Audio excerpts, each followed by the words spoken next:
hamma du'aatti sin dhiisu jedhee waadaa naaf seenee ture.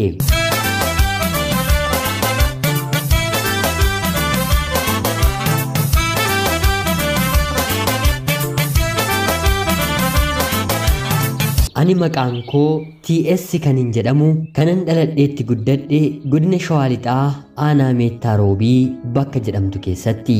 Yeroo ammaa kana immoo biyya Dubaay keessan jira.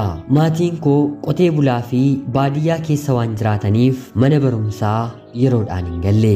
Haa ta'uutii garuu mana barumsaa galeen kutaa sadaffaa yeroon ga'u dargaggoonni garaagaraa gaaffii jaalalaa naaf dhiyeessuu jalqabanii. Yeroo sanatti ani jaalala jechaan malee gochaatiin hin beeku.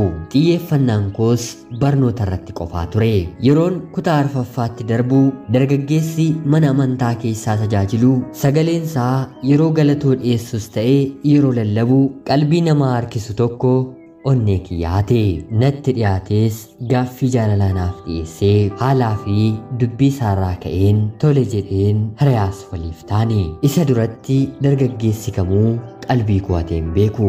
Inni garuu yeroo jalqabaafatee lammata eenyullee onnee koo keessa akkan seene godhee onnee kiyya hidhe. Yeroo hundaa bultiidhaaf gara fuulduraaf kan na barbaadu malee fedhii yeroof jedhee akka nan barbaanne natti hima.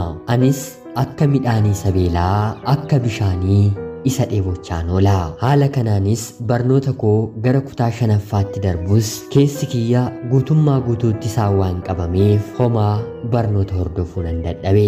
Yeroo sanatti ani bilbilallee waan hin qabneef isa waliin yaadota garaagaraa kan ittiin wal jijjiirru luukii daftara koo keessaa ciccireen ergaa xalayaa ani barreessuu fi hiriyoota koo waliin yeroo mana barumsaa deemu karaatti isaan irraa goreen nama isa dubbisu fakkaadheen xalayaa sana harka isaa mirgaa keessa kaa'een ergaa kiyyatti dhaammadha ture. Akka barataan kutaa tokkoo waraqaa barruu isaa keessaa kukkuteetti taphatu ani immoo jaalalaaf ergaatti barreessa. Barataan yeroo qayyabatee hojii manaa fi assaayimentiiwwan garaagaraa barreessu ani garuu waa'ee masaa qofa waraqaa irratti katabaan oola. Akka maatii kiyya keessaa nam tokkollee hin argineef gariin kukkuteen abiddatti yeroo naqu gariin immoo geesseen harka isaatti kenna. Barnoota koorraas guutummaa guutuutti dadhabeen kutaa shanaffaa seemisteera lammaffaa yeroon ga'u addaan hin kute. Maatiin kiyyas maal taate yaa mucaananaa barnoota maaliif addaan kuttaa jechuun yeroo na gaafatan yaada sammuu kiyya keessatti dhufe hin beekne anoo barumsa dhiiseen biyya hambaa deemuun barbaadaa jechuun isaanitti hime.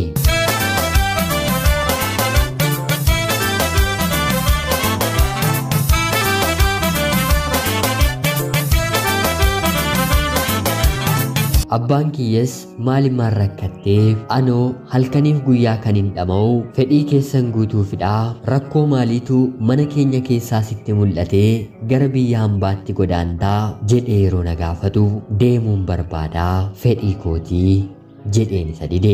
Jalqaba irratti hin ta'u jedhanii na didanis ani garuu nan deemaa yoon deemuu baadhe lubbuu koo najjeesaa jechuun yaaduma sekeendii tokko keessatti sammuu koo keessatti dhufteen maatii kiyya dhiphise. Jaalallee koo waliin yeroo sana wal fuunee maatii tokko taanee jiraachuuf anis ta'e inni humna tokkoyyuu hin qabnu. Sababni ani barnoota addaan kuteef dhuguma gara biyya hambaatti imaluuf fedhii godhadheen utuu hin taane dhiibbaa jaalalasaa daree keessatti taa'ee barachuuf na dadhabsedha.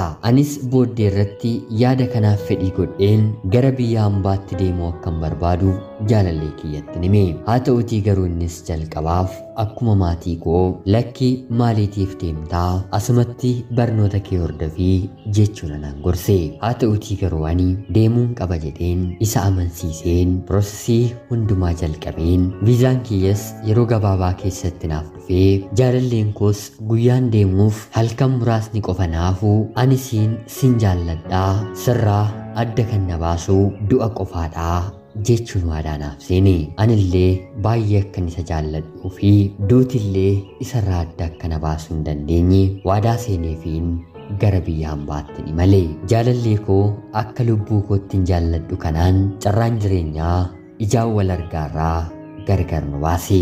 Akka carraa ta'ee biyya hambaas deemeen mana gaariitu na gahe. Jireenyi biyya ormaa hanga kanaatti natti hin ulfaanne. Akkuman achi ga'eenis maatii kiyya caalaa jaalallee koo kanaaf bilbiluu jalqabeen, haa ta'uutii garuu baatii 2 booddee ergaa gabaabaadhaan qarshii naaf ergee jechuun na gaafate.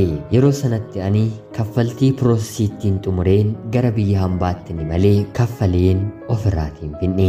Kana gidduutti maaltu isa ariifachiise jedheen qarshii erguufiif ofis nan qusadhe.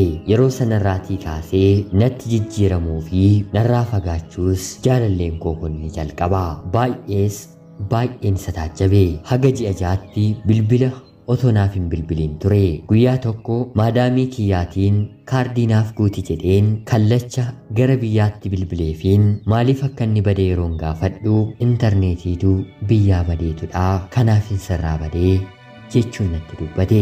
Baay'ee waan ani isa jaalladhuuf tole jedheen akkuma duraa kootti jaalala kiyya otoo irraan hir'isiin abdiidhaan eeggachuutti fufe.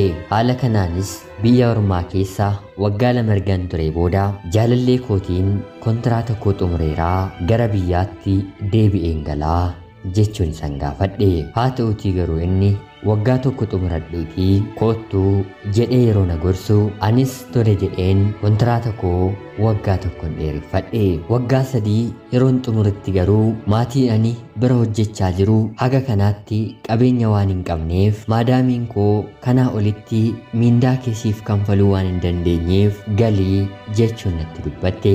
Anis bara 2012 baatii 11ffaa keessa yeroo dhibeen koronaa addunyaa kana weeraraa turte abidda sana keessa darbeen nagaadhaan gara biyya kootti galee.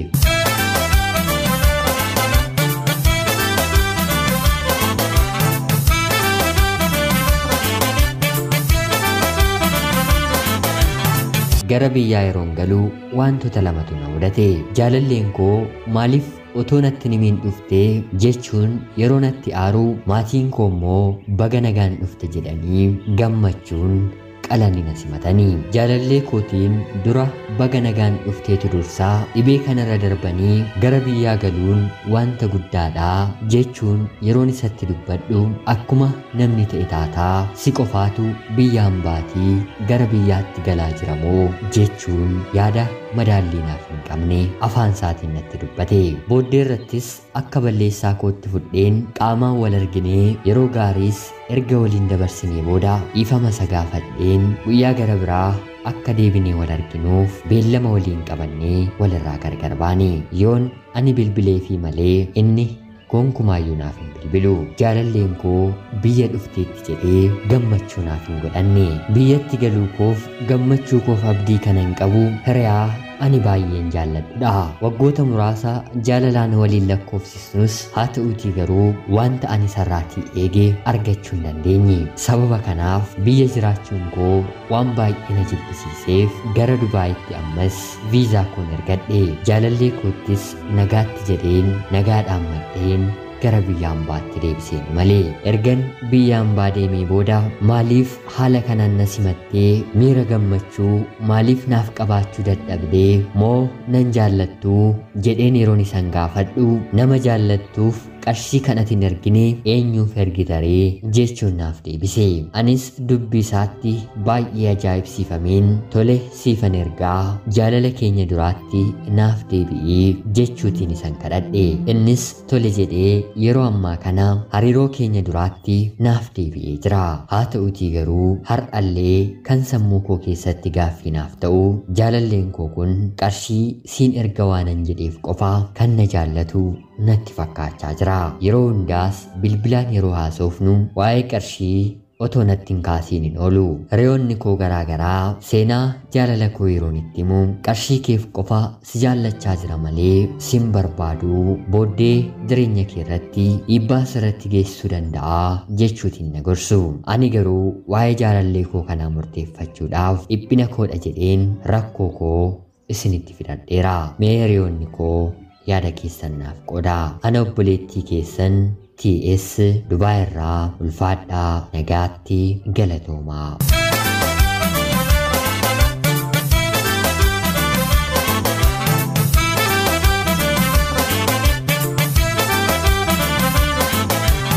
Yooyaa shamaa akkam jirtu kabajamtootaaf hordoftoota qophii Oromiyaa 24. Nagayaaf jaalalli tokkummaan bakka jirtan hundaatti hunda keessaniif haa ta'u.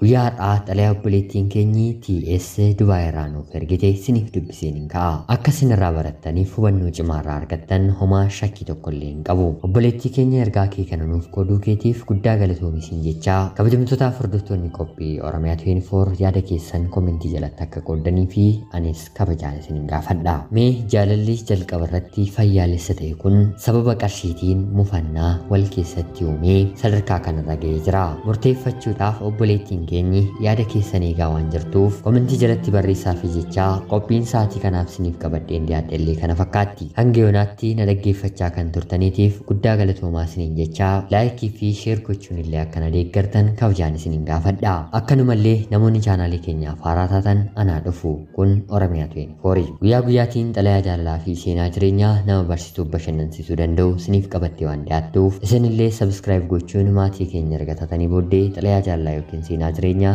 nama barsiisuu bashannansiisuu danda'u qabaattan karaa telegiraamii karaa lakkoofsa bilbilaa kiyyaa duwwaa 937 naaf erguun irratti hirmaachuu ni dandeessu. Qopheessuuf qindeessuun isin waliin kanan ture ani gammachiista shoomeeti. Qophii gara biraatiin hanga walitti deebinutti bakka jirtan maraan turtii gaarii.